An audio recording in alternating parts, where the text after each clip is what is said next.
Hi there. Today we have a sit down with an inspiring young couple who through life's ups and downs have kept their faith at the center of it all. Welcome to Unscripted with me, Grace Salame, filming from this beautiful steakout restaurant on Manyani Road in Lavington. Karibu. Welcome to Unscripted. Thank you for making time for us. Like I said, today with us are two special guests. Thank you for coming on the show. Karibuni. So before we get into the conversation, you can introduce yourselves, tell people at home who you are and something interesting about you or why you're here today. Ladies first. My name is Pauline Wanjiru Duarte, and now I am married to Idris. I am a makeup artist. All right. Yes, that is what I do. Okay. And I'm saved. And you're saved. My name's Idris Abdi, and I am husband to Pauline. And together we have one kid. She's called Fatuma. Fatuma, Kia Fatuma. Okay. We've been married for 2 years and 3 months right now. And together we serve as pastors in KG New Beginnings, Mirema Drive, just Troy Sambu. I feel like, should I go straight into it? Pastors who serve. You heard his name, Idris. Yes. Your daughter is called Fatuma. Let's talk about how that transition happened. We can just go straight into it since you've already... I was born in a family, an Islam family. Okay. But of course there's a long story before I came into the picture. My mom was married to a husband who just vanished. Oh, I see. He was a soldier. Okay. So Muslim too as well though? Yes. Okay. So the bottom line is all of my family members are Muslims. Got it. So then she was remarried now to my father. I see. And then my father died while I was still Young. a kid. I didn't know him, but I just had stories about him and pictures, of course. And then being raised by a single parent, then of course as two siblings came. Then, but of course that means then my mother was again remarried. The third time? The third time. All right. So of course now the siblings came, and then now our father then died. No. So mom had to struggle to raise us. So by God's grace we were able to join a sponsored school, a Christian-based school, but now I'm a Muslim. I see. So, and then there was a law in the school, so you have to either come on Sunday to church or go to your respective religion. I see. So I was going to madrasa. But now there are times I was going to Sunday school and madrasa. That's confusing. Yes. Yeah. But of course it was a way of comparing. So madrasa, of course, you have to be punctual on time. You have to, you have to learn. It's like a school. Yeah. Sunday school, I can relate. How so? You just sit down, you hear stories, you sing. It's interesting, and there are some gifts, even for children. You enjoyed that? Yes. Okay. So there was an incident that made me stop going to madrasa. What happened? So one of the and your mom was okay with you yes, dabbling yes, in both? Yes, yes. Actually, okay. they were giving me also they were giving me the offering to take to Sunday school. No way. Yes. Okay. She was easy. So it wasn't strict. Yes. Okay. So what made you decide? So then, one day, one of the students who was making noise in madrasa was caned. I was like, I know, I've never seen Sunday school people being beaten. Yes. Okay. So I went home and then told my parents, I think you should stop paying for my madrasa. I think from moving forward, I will be going to Sunday school. What did they were easy. Really? Yes. Okay. So then that's how now I was exposed to, the Christian faith. I then grew up to Form 3. And then I was, But you do know also in the teenage. Christian faith, spare the rod, spoil the child. Yes. It still happens. Yes. You can still get caned. Did you realize later it can happen also? Yes, but now you see Sunday school, of course, for those people who maybe they are indisciplined. I see. There are still some standards, Mm-hmm. but you can't compare. Okay. This is so relating. It's so welcoming. It's lively. But here it's like school. You didn't want that. And actually, we are learning a new language. Actually, madrasa is just learning language, their language. Okay. So I just felt this is Your a place. heart was drawn to. So later then, Yeah. in 2010, 2009, 2010 there, I was still now asking myself many questions about life, about, about my future. Okay. And then still I was introduced, you see in high school you're introduced to drugs, you're introduced to many things. Yeah. But of course in religion you can do all those things but still pray and do all the duties of religion in that bracket. I see. But now my heart was not, troubled. yes. Okay. So in my thoughts, Yeah. I then realized, Manze, I just need to change my life. How old were you? I was 18, 19. Really? Yes. That's I admirable. just wanted to. So then I went to, because in the school there is devotion, the PPI. Okay. So I just went to see one of the teacher who was a pastor. Okay. I just told him blank, me I want to be born again. I didn't know many things. Me I want to be born again. Did you know what that meant? Excuse me. I just need, for me, I knew that will change my life. Okay. I've tried many things, but now I want a new beginning. So he prayed for me, Yeah. and then now that is how I transitioned from Islam to Christianity. Then the story have begun. Now my family. Yes, at 18 years old, even to make that decision Yes. is huge and admirable. How did your family respond? Of course, at that time when I was making that decision, I was not conscious about my family. Me, I knew It was that about this is a matter of life and death, Wow. because I will stand before God Yeah. as a person. Yeah. So, of course, news went home. Hey, Idris, amekuwa kafiri. Oh boy. Oh, it was hard. I was summoned, sat down, I was rejected. Some people say because now my mom passed an year earlier before I made the decision. So she didn't get to see that. Yes. So now I'm all alone and having two siblings who are looking up to me, and yet I'm making a wrong decision based on them. There's a lot of pressure. A lot of pressure. So did your siblings follow suit as well, or No. No. Actually, I didn't want them to, because for them it will be like I am choosing for them. I hear you. So I just give them the space and also pray for them. Okay. In God's will, in God's time, He will just make things happen. Amen. So I'm assuming you guys met after that transition. Yeah. Yes. Tell us about the meeting. Pauline, you'd like to give your version? I hear couples have different versions. Sure. I met him in church. We had an event for the youth, and so we were doing practice for the worship night. I see. So was he a pastor when you met him? He also came to sing. So I was just coming to serve in the youth. I see. Okay. Yeah. But now not officially serving as a pastor. Got it. So that's the first time we met.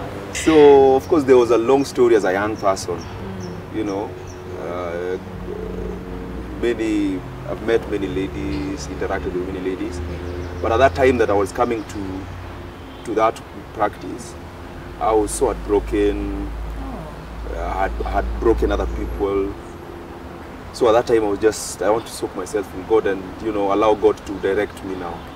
So I'm not going to step into any other relationship until God gives you the yes. go ahead. Yes. So I stepped into the practice. I was late, and then I noticed her. All right. But I told my heart, I know the business that brought me here. So still stick to the business. Okay. So then, after many practice, I knew that after the event, maybe I'll not get another opportunity to meet her. So I made the move, but not directly. I told her, you have your number is in the WhatsApp. I'm going to invite you to another event apart from this one. Well done. So from there we began chatting, and then I asked her for out. Okay. For a date, that is? Yes, for a date. Okay. So that date, because now I knew I've gone through many things, and now I know what I want in my life. Okay. So I just went straight, of course, after many stories. Yeah. You went straight to it. Then, Gioni later, yeah, I told her, you know, where I live, there's chips, there's tea. There's chips and there's tea? There's chips and tea. But I didn't come here for chips and tea. Wow, what did you want? I came here because of this important question. Okay. Now I'm looking for a wife. Wow. And the rest is history. You're kidding? Yes. From day one you knew this is it? Yes. I love it, guys. Let's take a short break. We'll be right back and you'll tell us how you knew she was the one and vice versa. Stay right there. Welcome back. So before the break, Idris, you told us you knew what you wanted. You're looking for a wife and there was no wasting time with playing games. So Pauline, when he told you that, what was your response? I was shocked. You were shocked? Yes. Because I had been praying. I had written everything that I wanted. Okay. And then when he said that... Had he passed the test of what you had written down? Yes, so I was shocked. Okay. I'm like, hey God, why are you joking? Nice. So it was a confirmation and I said yes. So your first date, you guys knew this is marriage? Yes. I've been into 1 or 2 relationships and I was not that intention. And you see, if people are getting into a relationship with not having an end goal, then it gives them a room for them not being sure. That's true. So if you enter into a relationship with an end goal, then it means you'll be committed through the process. That's true. And how was the journey to marriage? Did you know about he was a Muslim and converting? Was that an issue? That day we met, he told me everything. Oh, I see. And I told him everything. Okay. There was some sense of openness. Yeah. I see. There was no, she was free. And I loved her authenticity in the story. And and I actually, because now she's coming from a place of, you know, a normal story, but with many challenges. But still she stood with her faith amidst all those. Challenges. So that one was interesting. It inspired you? It really inspired me. So maybe you can tell us more about, we've heard about Idris' background. Tell us about your background and how you grew up and the challenges you faced and how you overcame. I came from a family where we brewed changa. Okay. So I was born and I found that going on. And it was not easy. It was hard, even in school, in church. I would go to church, people are laughing at me. I go to school, people are laughing at me. Teachers giving examples with me. If you don't learn, you'll be oh no. Really? You'll be selling changa like so and so. Yeah. Oh boy. So out of all that, I loved God. I would go to church and pray for my parents out of the pain. Yeah. Now I would go to church and tell God everything that I was going through. So where did your journey with faith begin? Considering you grew up in an environment where your parents were brewing changa, so where did you learn about your faith and desire for it? How did it start for you? I found myself going to church a lot and I loved singing. I would sing and sing. Okay. So I found my consolation in that. Okay. I found peace in church. Because when I go back home, there were dramas, police would come, we ran away, we sleep outside. My parents are arrested sometimes and I had to be left. I'm the firstborn. Okay. Sometimes I'm left with the babies at home. They are arrested and it was a challenge.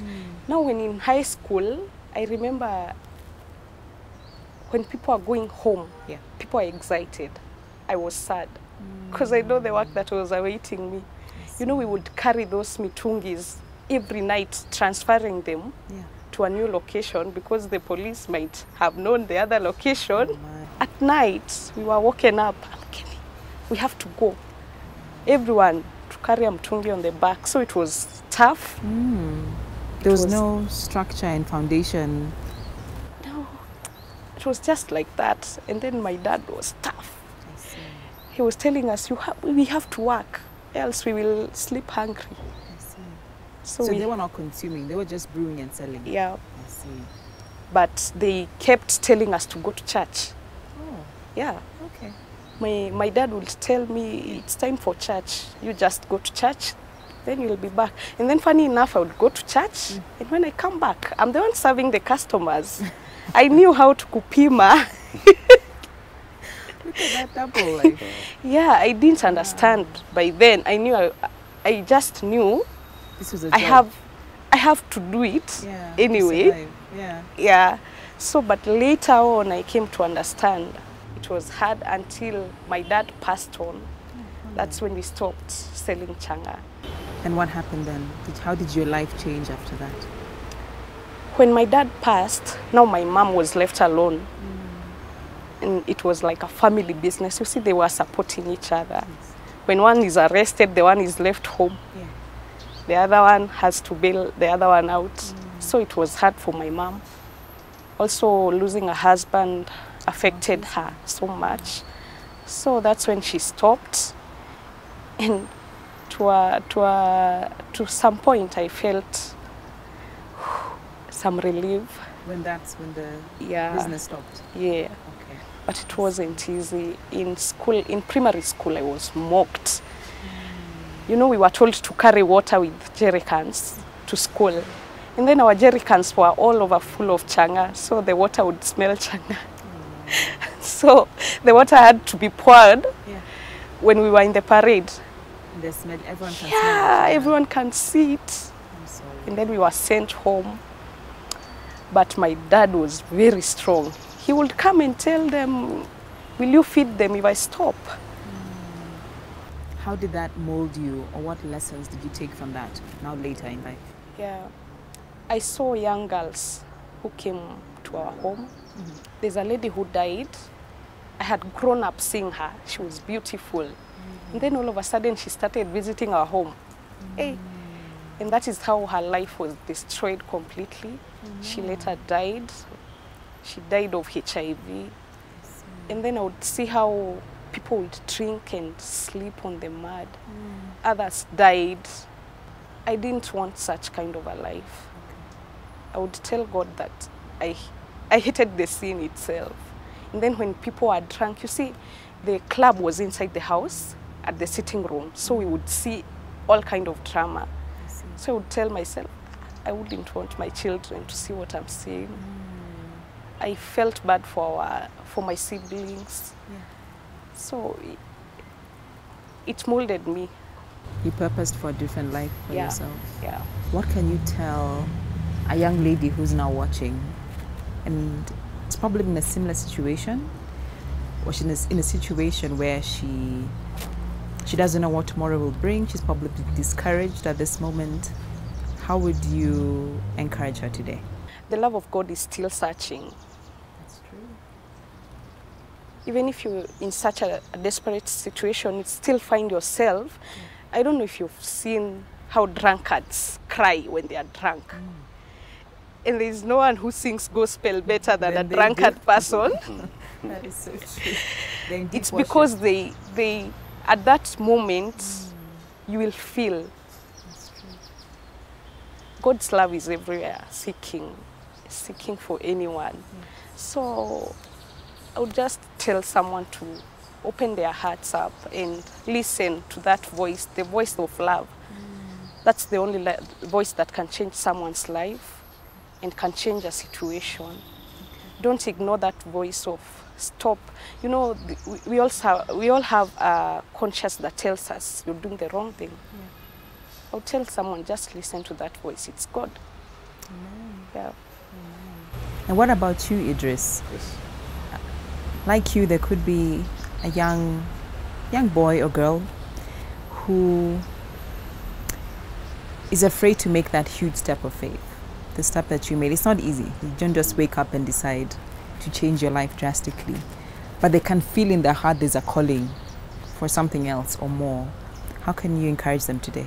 First of all, it is a good place to find yourself in, where you see there is more to life than just living the ordinary. And of course, there are many people who will, give up on life and accept the average life. But if there is a deep calling, and you're afraid of making that step, it's okay, first of all, to find yourself in that place. It's okay. Yeah, it's okay. Like yeah. And actually, you should not come to a place that voice is silenced by, fearing to, disappoint other people. Yep. Because at the end of the day, people will judge you. Regardless. Yes. Yeah. Actually, regardless. But when you make that decision, given a space of time, then it will speak for itself. Amen. It will speak for itself. So you may be afraid to step out because people will judge you, will misunderstand you. But there are the same people who will appreciate you when you succeed. How have you seen that in your own life, actually?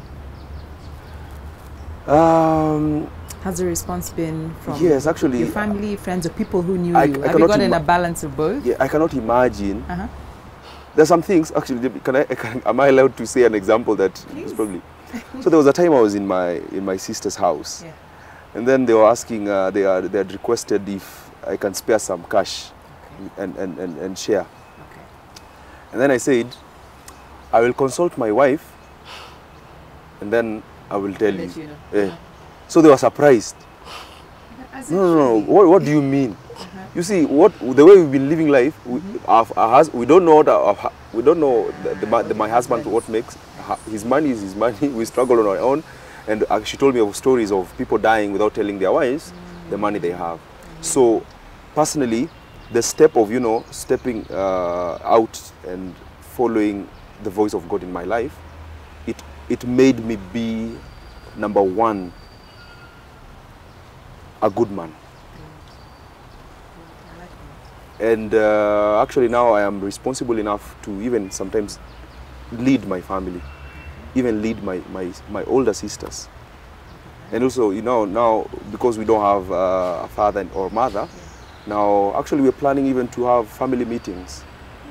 But I'm sure that was not possible if I was on the other side, because I would have maybe lost in drugs, lost in other things, or lost, not to please people. Yeah. But now stepping out, it has made me a good man, a good husband. And I'm supposed to. You do a good job. Yes, but I cannot imagine that with the older mindset, you see. Okay. So, good man in the society. And also now I'm striving also to add value even to my community. Great. And also the people I left back at home.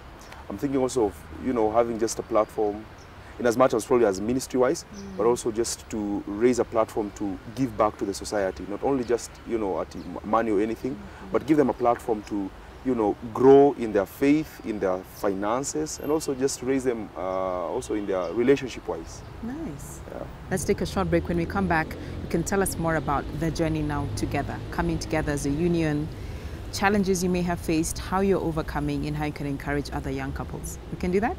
All right, we'll be right back. Welcome back. Thanks for staying with us. So, Idris and Pauline, tell us about coming together as a union. You have Islam background, and you have also your background and coming together. How was even the first year of marriage? How was it for you? Did you face any challenges? How did you overcome? How was it? First of all, it was surprising to be found in the other side. To be found married. As really? You see, it's a dilemma for a young person. Who will I marry? True. It's somebody I will spend the rest of my decision. life. Yeah. It's a life-changing. Yeah. But you see, after the wedding, then comes the reality. Reality sinks in now. Yeah. Now everyone is gone. Now I'm left alone with her.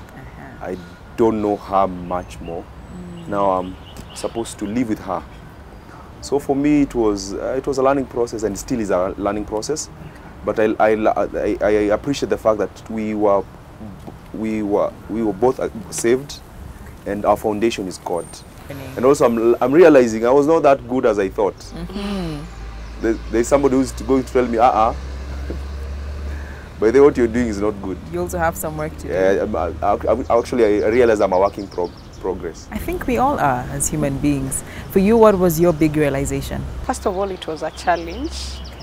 What Because exactly the culture is different. Yes, it is. You see them, they live as a community. Yeah.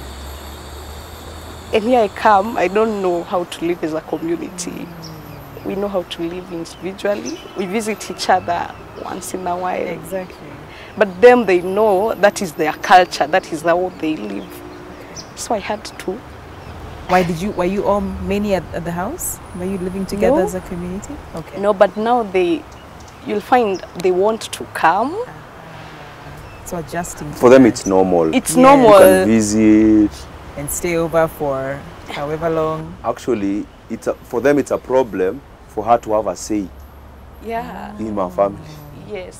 For her to interrupt the normal way of Their socializing decision. and decision making. Yeah. The head of the home does that, not her. Yeah, yes. I see. So he when they say something, he has to say yes. He doesn't have to consult. I see. So there was, But that must have been difficult. it was difficult. And then also he was torn between his family and now the new And his family. new family. Which one should he follow? Because he feels that he still has his family Yeah. and he doesn't want to lose them. Yeah. And here I am now. It was not easy. We struggled until we came to a point that now I understand Okay. how those people are. Okay. At first I couldn't understand. Yeah. I don't, how now? How? I see. That doesn't happen. But later on I came to understanding. But also, that made me Yeah. understand that as a man, I need to build my home. That's true. And I made, of course, later after realizing You're the it was one a who big decide issue. how things Yes. go. Now then I started protecting her. Good. I started now, like the just example I mentioned, Yeah. telling them before I maybe share my cash with you Yeah. guys, You I have consult to your wife. consult my wife. Of And course. sometimes it may not come through Yeah. because we have also Your my own family. responsibilities. That's And true. so I think I made also the boundaries. Okay. But And if how- I was casual, Yeah. then I think that problem will still be Yeah. even I today. hear you. And were they receiving of her? Or did they want someone from your culture? Or did Yes, yes. You see, how was that transition? the process That of process. Rorashio and everything, that was a big problem. For us, okay, for our community, the Borana, you see, you can get married next week. As It long happens as, like this. as long as you have something in the bahasha Yeah. and there's food, you can marry. I see. But you see, there is introduction, unofficial, official, then get list for Rorashio, bring other people, pay for that food, Yeah. then invite other people, then for the wedding. There was a time I didn't involve the family. I see. They supported me to a place, and then I saw if I invite them again, It will be. Mm-hmm. they'll be tired. So I just say it's good now. You carried the rest yourself. Yeah, and also now, Yeah. you see, they say the Kikuyu, once you maybe you kosana, they're allowed to go with the children. So they also are mentioning that in the process. Oh wow. So I had to be deaf to all those. Yeah, that means they're already anticipating in case. You see now, somebody who has no God in their lives, Yeah. they are not. You see, faith is a good thing to have, That's true. because my faith in God tells me even in challenges, even in marriage, even in crisis, we will stick together. Let's talk about the ministry. Because when you came together, you were already serving and you were in church, and now you both have a ministry. Yeah. How is that like, both of you serving? Is there lots of pressure? People looking up to you? What is it like? For me, it's What's the exciting, and yet still, of course, there's a lot that is demanded from us. Like I mentioned, KG New Beginnings, Mirava Drive, we're the first youth pastors. So we don't have somebody that was there that we can learn in the aspect of youth. Yes, we understand, of course, there's a lead pastor and also other pastors. but now setting a standard, first of all, to the in the youth ministry, and also now to lead other youth, both in life and in faith. For us, it was a reality, a wake-up call, that by the way, now we should live our life with cautiousness, and also now we should lead them from front. We have to pray for them. We have to set a good example, and also now to bring them close, because it's one thing to just perform the duties, but it's also another thing to walk with the young people. So for us, it has made us realize, by the way, it's a big calling. It's a big calling. How does it impact your marriage? No, the fact that people know him as a pastor in church. Now when he comes home, there's something he will do, and I'll remind him, by the way, there are things that you have to do first. And always family should come first. Yeah. So I think the challenge has been us, the responsibility, because we have a young kid. I have to go to work, he's working. Sometimes we have to go to church for meetings, for all those things. We have to plan for all those things, and also plan for our own life. So I think there's a challenge there of how to handle all this together. As a young family. Yeah, it is a challenge, but course, it's good. It's good. How do you get through those moments together? Could give tips to young couples or people who are looking to marry one day. How do you handle those challenges together? First of all, I appreciate my wife, for we have always worked as a team. Good. Even in crisis, we remind ourselves, maybe we're having a problem. Yeah. The problem is not the individual. The problem is the problem. Attack the problem, not each other. Not the person. So that one has made us at least work together. Good. And you see, our pastor, our lead pastor, their marriage works, and we follow them. So whatever they do it together. Okay. Wherever they go together. So we followed in that subconsciously. Whenever we do anything, we're doing together. Anything I'm supposed to make a decision, I'm involving her. And of course, we need to be mindful not to be lost in the process of the obligation and forget that, by the way, family comes first. Sure. So there's also a set time for us, and also a set time that we work together and also keep ourselves accountable to ensure that, by the way, God has called us for something bigger. We thought that we are just getting into a relationship, but God had something more than we thought. Coming together, yes. And also for me, personally, I didn't have the opportunity for somebody to walk with me. You see, you can be in church, but there's no one who's walking with you, intentionally fathering you or mentoring you. So now how have you maneuvered that? Stepping into the ministry, now there's somebody who's deliberate. Actually, the first meeting we sat with our pastor, he asked me, by the way, what is your first conflict in marriage? Okay. Immediately, a few months in marriage, sat me down and asked me, by the way, and actually that night, we just had a disagreement. We had a disagreement about the family. So I was so much into my family, forgetting my family. Your new family. Yeah, so you see, there's somebody who's keeping me on toes. Good. So I think now, because now I didn't find somebody to work with me, now taking this responsibility of the youth ministry, now we are intentionally working with the young people. Okay. Because because you realize a gap you had. Yes. So now you're giving back in that way. Yes. Bless you. So the church, we may see people as a crowd, but it's a whole different thing to see people as individual. That's true. And to work with them. We are trying by our level best, and by God's grace, we believe at the end of the year we will maybe have sat with each and everyone down and just have a lunch or dinner with them. Bless you.